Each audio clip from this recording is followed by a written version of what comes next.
Children, in my previous video, we discussed about red blood cells, erythrocytes. Today we will talk about white blood cells, leukocytes.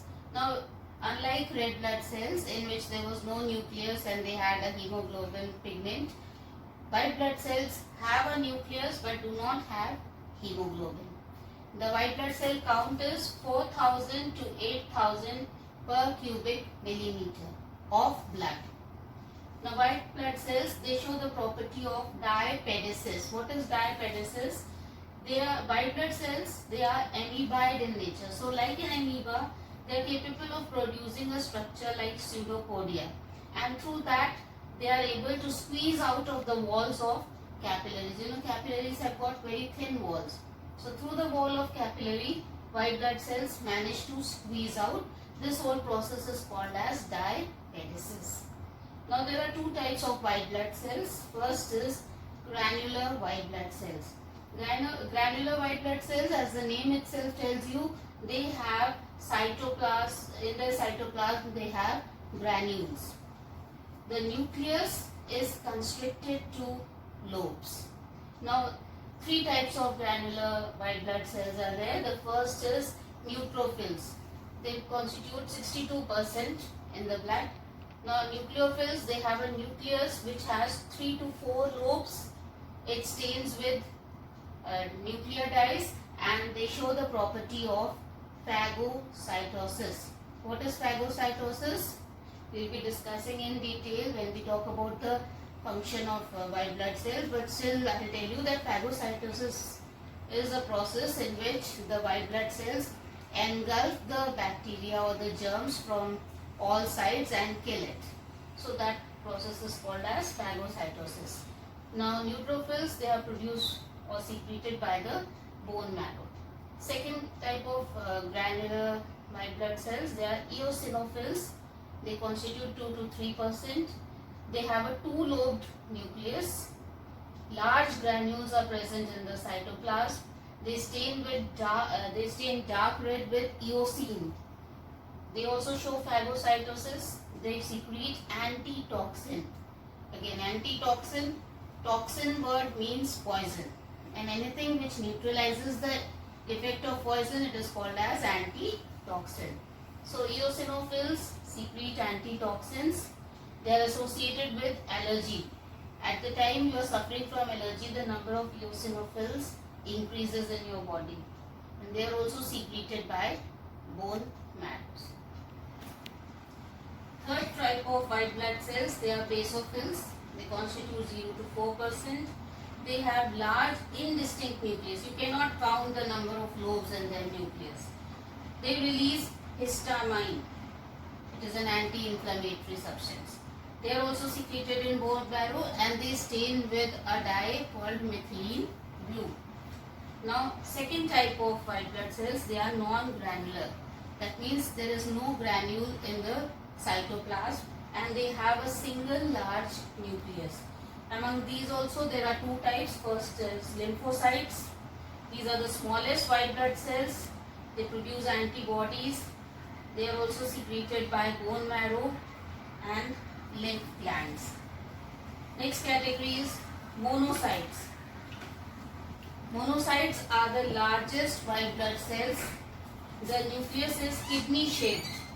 They ingest germs and they are also secreted in the bone marrow. Now average lifespan of a white blood cell is 2 weeks, and if you look at the neutrophils, their lifespan is only for a few hours, and the white blood cells, they are destroyed in spleen. If there is an abnormal increase of white blood cells in the body, that abnormal increase is at the cost of red blood cells, then it is called as leukemia, blood cancer, and for that blood transfusion is done. An abnormal decrease in the number of white blood cells in the body, it is called as leukopenia. Functions of white blood cells, first function, like I told you, is phagocytosis. Whenever any foreign substance comes near white blood cell, the white blood cell, because they are amoeboid, they change their shape and they start encircling or engulfing the foreign substance, and finally they bring it inside themselves and they digested by secreting enzymes and destroy it. So this process is called as phagocytosis. Second function is inflammation. Inflammation means swelling. So inflammation is categorized by local heat in the portion where if you touch the portion which is inflamed, it will be warmer than the rest of the body. There will be redness in that area, swelling. So these are inflammation, and during inflammation what happens, the white blood cells, they show diapedesis, they come near the germs or external particles and they destroy them. Third function of white blood cells, production of antibodies. Whenever any foreign substance enters into our body, against it the white blood cells produce antibodies. White blood cells also produce antitoxins. Antitoxin is when the action is being taken against a particular toxic substance or poisonous substance. When the poisonous substance is being neutralized by it, it is called antitoxin. When a foreign substance or foreign germ is being killed, then that is antibody. So for this normal conditions, we take weak germ and insert it in the body of an individual. So what happens, the individual's body starts, that germ is so weak it cannot cause disease in your body, but our body starts producing antibodies against that germ. So now if that germ will attack us, then our body is already prepared against it. This is the process of vaccination. When you insert a vaccine is actually a weak germ which is being introduced in the body in order to produce antitoxins. So these are the functions of white blood cells. The third type of blood cells are blood platelets. They are 2 lakhs to 4 lakhs per cubic centimeter of blood. The lifespan of blood platelets is 3 to 5 days and they protect our body through clotting of blood. So let us see what are the steps involved in clotting of blood. Whenever there is a wound or injury, the injured tissues and the platelets in that area, they secrete thrombokinase or thromboplastin or factor S or Stewart factor. These 4 are the names of the same thing. It is called either thrombokinase or thromboplastin or factor S or Stewart factor. Now what this thrombokinase does it, that it converts prothrombin into thrombin, and this takes place in presence of calcium ions. Now this thrombin converts a protein fibrinogen into fibrin, which combines with the red blood cells to form the clot. Again, this reaction also of conversion of fibrinogen to fibrin takes place in presence of calcium ions.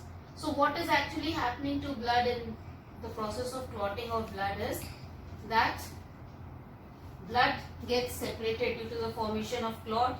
The cells are not allowed to pass through the clot. So blood gets separated into corpuscles and plasma. And then from the plasma part of the blood, fibrin protein is removed. And the fluid which is left behind, that is called as serum. And this fibrin plus corpuscles, they form the clot. So when a clot is formed on the injured portion, the bleeding stops. In case, in certain people, if clotting is not done at proper time, such people bleed to death. That is called as hemorrhage. Alright. Now in certain diseases like dengue and filaria, the number of blood platelets in our body, they become very less, and that reduces the process of clotting of blood, and such people can undergo hemorrhage. Okay. So these were the types of blood cells. Now sometimes in a patient, a person who is suffering from certain disease, there is excess loss of blood, then blood transfusion has to be done. What is blood transfusion? From a healthy person or a donor, blood is given to the diseased person or the recipient. But in that, during blood transfusion, you have to keep in mind that the blood group of the two individuals must be the same, because if blood group is not the same, it can cause death of an individual. So what are the blood groups? Karl Landsteiner was the scientist who gave the blood group, and he gave the ABO system of blood groups. According to him, there are 4 blood groups in humans. First is A, B, AB and O. Blood group A contains antigen A and antibody B. Blood group B contains antigen B, antibody A. AB contains antigen A and B and does not contain any antibody. And O contains no antigen but antibody A and B. So if you see, antigen is the same as the blood group and antibodies are the opposite. So if you transfuse blood group B in a person having blood group A, what will happen? Blood group B, if it goes in blood group A, it contains antibody A, so they will fight against antigen A and clotting of blood will take place and the person can die. So you have to be very careful that the blood group of the two individual matches when you are doing blood transfusion. And the blood group is not just these 4, but you have to take another factor into account, that is called as the Rh factor. Rh factor is also known as rhesus monkey factor. This was first found in rhesus monkey, so it has been named after that. Now Rh factor, if it is present in the body, the person is said to be Rh positive, and if it is absent, the person is said to be Rh negative. So during blood transfusion, suppose a person who is Rh positive gives blood to a person who is Rh negative. So first time there will be no problem, but the person will be alright, but in his body, because Rh positive factor has come from outside, it is a foreign substance, in his body antibodies against Rh positive factor will be formed, and then second time if the same blood is given to the patient, the antibodies will start acting and the person may die. Same is the case, suppose an Rh negative mother and there is an Rh positive father. So their first child will be a normal child, will have no problem. But in his body there will be, his or her body, there will be antibodies against Rh positive factor because the mother was Rh negative.